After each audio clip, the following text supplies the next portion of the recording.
Hi, my name is Christina, and I'm going to talk to you today about the paper that I wrote on question number 3. In 1995, in the World Conference on Women in Beijing, Hillary Clinton said, "Human rights are women's rights, and women's rights are human rights once and for all." Over 20 years later, those words still ring true and still inspire the United Nations women and women around the world to fight for gender equality and a say in making policies regarding women. When Hillary Clinton said her argument, it caused a roar that would be heard around the world, especially for those in attendance at the conference. Her one sentence made such a huge impact that 20 years later, in honor of the Beijing Platform for Action, the 20-year anniversary slogan was, "Empowering women, empowering humanity." Picture it. Hashtag Beijing 20.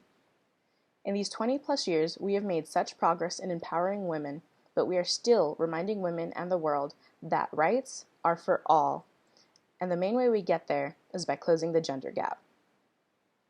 The UN Women's Sustainable Development Goal number 5, which is Achieve Gender Equality statement, I believe words it best.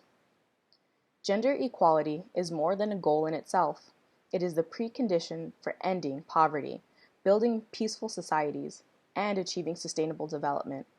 Our goal is to give women a say in the decisions that inform their lives, to decide freely on matters relating to their sexuality, to participate fully in the economy, and to have access to technology. We need laws, policies, and services that ensure a level playing field for women, because you can't win with just half the team. Closing the gender gap is not solely about equal pay, as some may see it. It is the precondition of ending so many more issues that have plagued and continue to plague society today. One such issue regarding gender equality that we studied was allowing women the rights to be considered a basic citizen and not the property of a male. We watched a video clip on Saudi women protesting their guardianship system, which basically bans women from traveling, including driving, marrying, and in certain circumstances, working or receiving healthcare without the authorization of a male relative.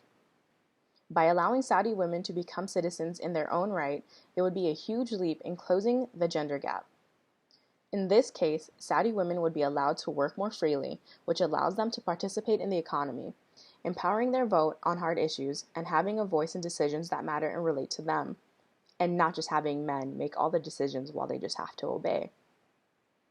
Another country that has similar issues for women is Egypt, where most women do not have ID cards, and as such are not considered full citizens because they frankly do not exist without an ID card.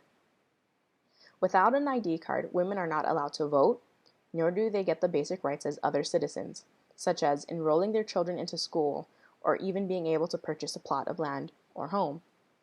Getting married is even made difficult because without an ID, women can't sign a proper marriage license, since they don't exist and thus have no rights. By getting women registered with the civil registry and allowing them IDs, the gender gap would start decreasing. Just a simple ID card would allow women to vote, have a larger voice in politics and policy. It would allow them to enroll their kids in school, which in turn lowers gender disparity of the education gap and leads to more educated men and women for jobs, allowing women to participate in the economy while closing poverty. And it allows women to purchase plots of land, including them in achieving freedoms and sustainable development. To speed up progress, speed up women's equality. We have seen how one change in a system for women can in turn make waves in closing the gap on gender inequality. But there is one change that I believe would help ensure the gender gap diminishing, which would be women in seats of power and policy-making change. The most evident gap between men and women we see is in the political realm.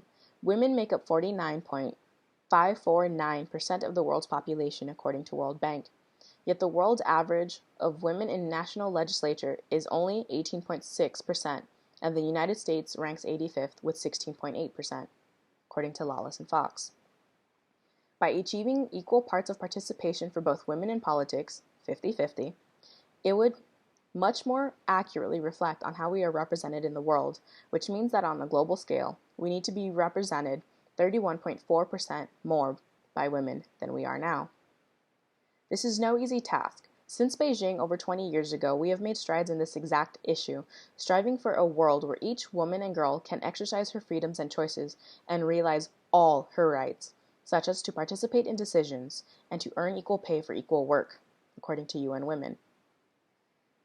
The reason this is such a major goal to achieve is because if women can reach a 50-50 balance, that would mean the general progress of advancement for women in all things. That's why I believe that if women were actively involved in all levels of politics, women's voices would be heard across the globe. Soft issues would be hard issues because they would be everyone's issues. A 50-50 balance of power between both men and women would cause there to be progress in all other goals set forth by the Beijing Platform for Action, along with the UN Women's goal of equality. How I see it is, achieving this balance would lead to poverty almost ceasing to exist because both girls and boys would be educated due to policies being set forth by everyone, thus leading to more job security and work for all. Equal pay for both parties of work done would allow women to be fully involved in the economy as well. Peaceful societies would be also in reach because equal allocation of goods and monies would also be possible because women were more involved. A sustainable development would also be something that is attainable because education for girls and boys on how to take care of the land, advancement in technologies such as solar or wind power, clean water for everyone, would all be achievable with this one single change. Again, this is no easy task. We have been trying to establish goals and reach them for years. We cannot achieve a world of dignity for all until we end gender inequality in all of its forms.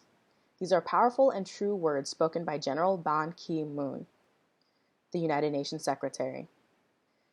I believe we cannot achieve a world of dignity until everyone realizes that human rights are women's rights and women's rights are humans' rights. We will say these words over and over for years to come until there is no more need for them to be spoken. Thank you.